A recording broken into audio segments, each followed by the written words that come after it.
你幫我出咗拉尾喺度。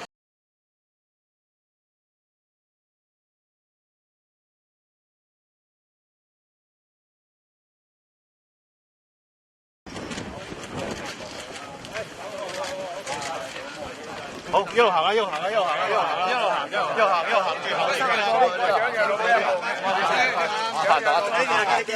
唔該，唔該，唔該，唔該。呢啲係長哥。各位新聞界朋友，大家好。嗱，唔好做。我心情咧，清者自清，俯仰無愧。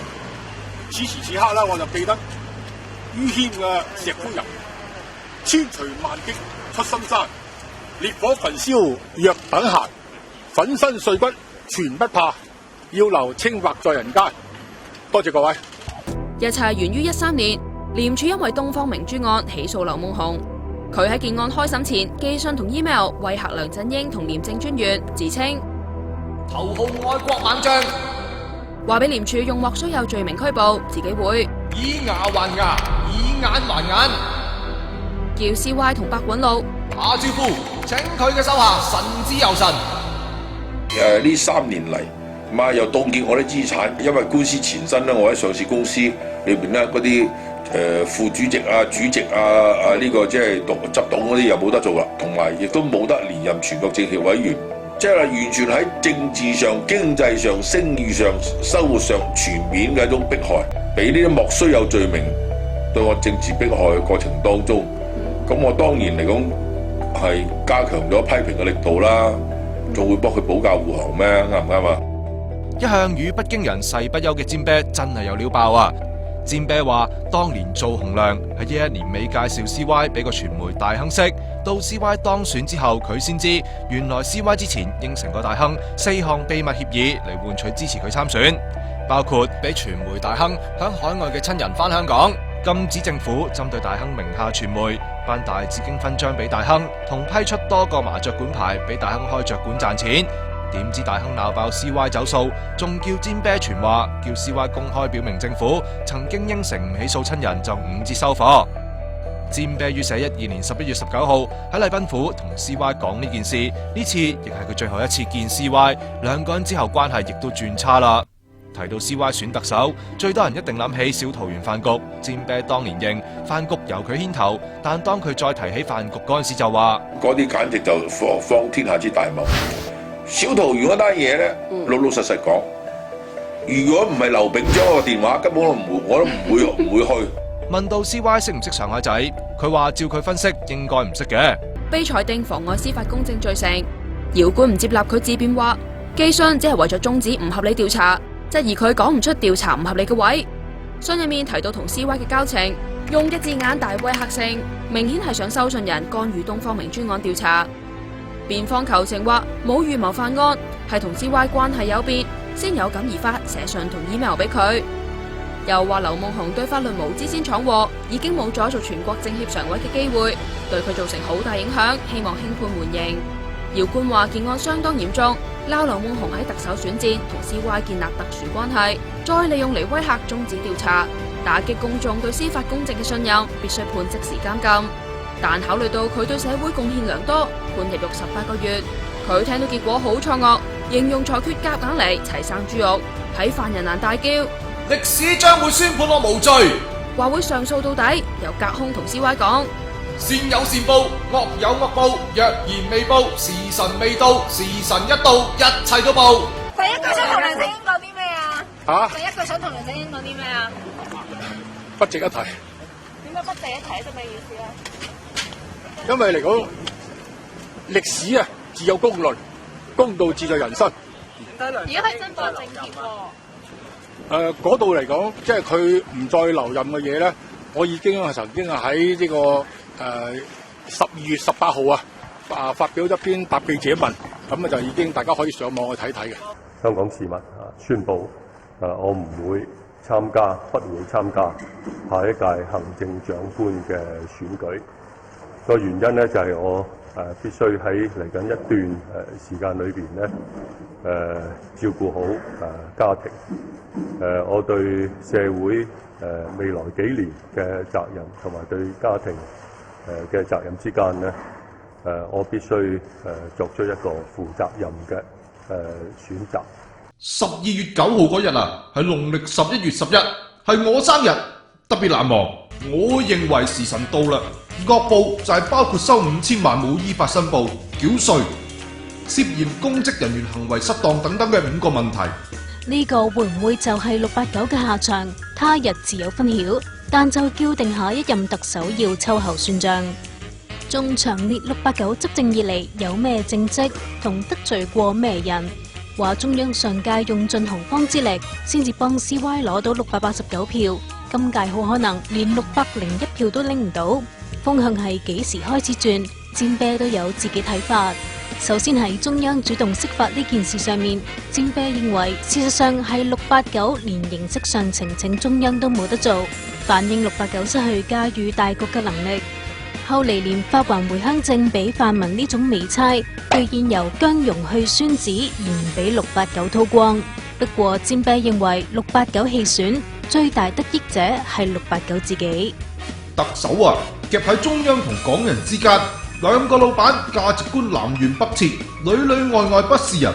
對於嚟緊嘅特首選舉，佢呼籲社會唔應該淨係聚焦估人選，應該總結過去3個特首嘅成敗得失，諗下香港需要一個點嘅特首先至係正路。我嘅忠告就係，如果上級話你得，唔得都要得；上級話你唔得，得都唔得，一套搬嚟香港，係對一國嘅莫大嘲弄，將失民心人選強交到700萬港人頭上，係對兩制嘅最大傷害。惡報啊！嚇，算唔算係惡有惡報啊？呢啲嚟講，我相信咧，歷史自有公論嘅。呢個不予置評，因為未曾發生。何況裏邊咧，恩格不遠，蘇榮令計劃個事例，大家都好清楚。清減咗好多嘢嘅，而家健康情況其實係點樣啊？而家健康情況咧，就呢個減肥成功啊，係我過去幾年夢寐以求啊！而家達到咗。瘦咗幾多啊？大約瘦咗34磅。第一件事出嚟想做咩第嘢？一件事出嚟都即係攞碌柚葉沖下涼先啦。唔該晒。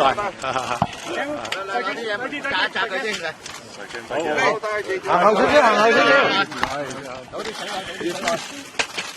嚟抹一抹佢，灑一灑佢，凍啊！啲水走晒，我低啲電話。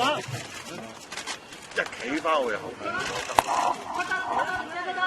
劉生，你幾年前話有啲料要爆咧，有冇？喂，低啲啦，會光明頂會做啲咩？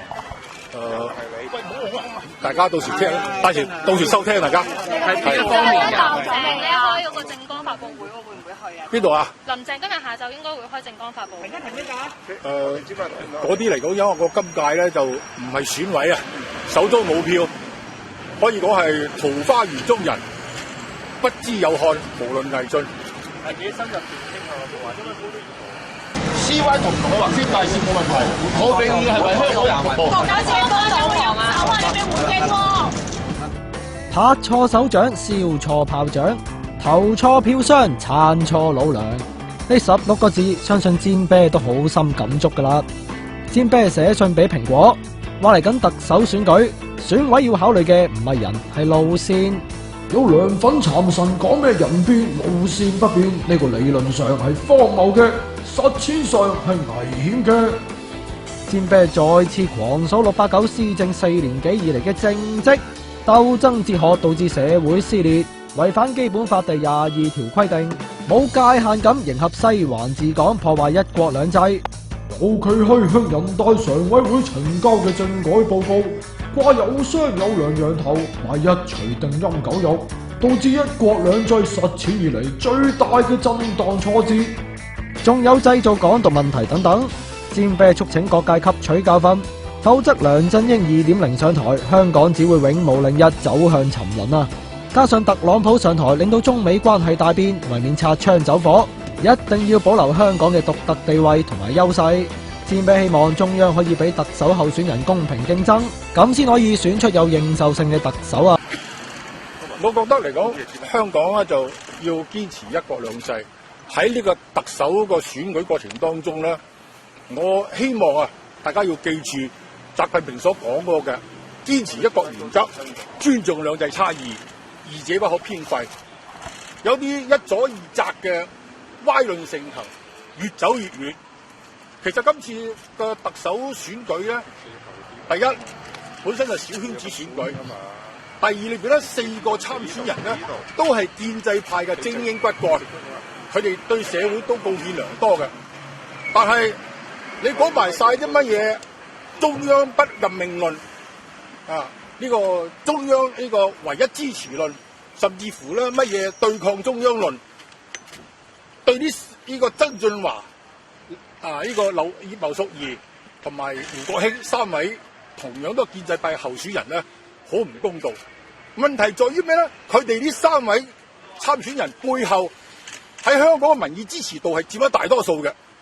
你用一啲一左二窄嘅講法同做法咧，為冤屈兒，為從驅著，呢個裏邊咧就係對於一國兩制嘅長治久安啊，係呢個唔好嘅。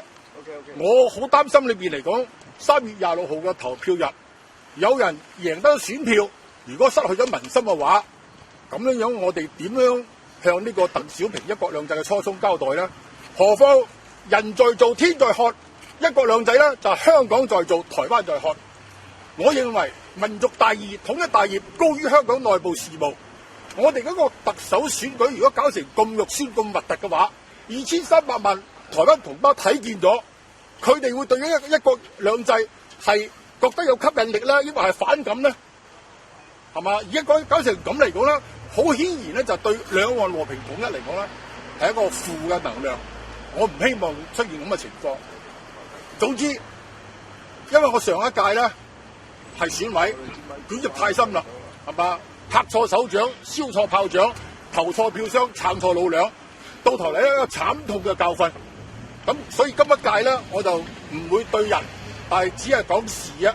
事就話邊個能夠團結香港，彌合呢個裂痕啊？呢個縫補呢個撕裂，能夠既堅持一國原則，又尊重香港嘅核心價值，帶領香港實現經濟轉型，係嘛？咁樣樣咧，香港先至有運行。我希望咧，香港社會能夠向上提升，啊，唔好向下沉淪。多謝各位。覺唔覺得我自南都向天笑，去留肝膽兩昆崙，即係我心好太熱，唔緊張。不過琴睇選舉結果咧，就睇咗成晚。曾俊華相當之有機會咯。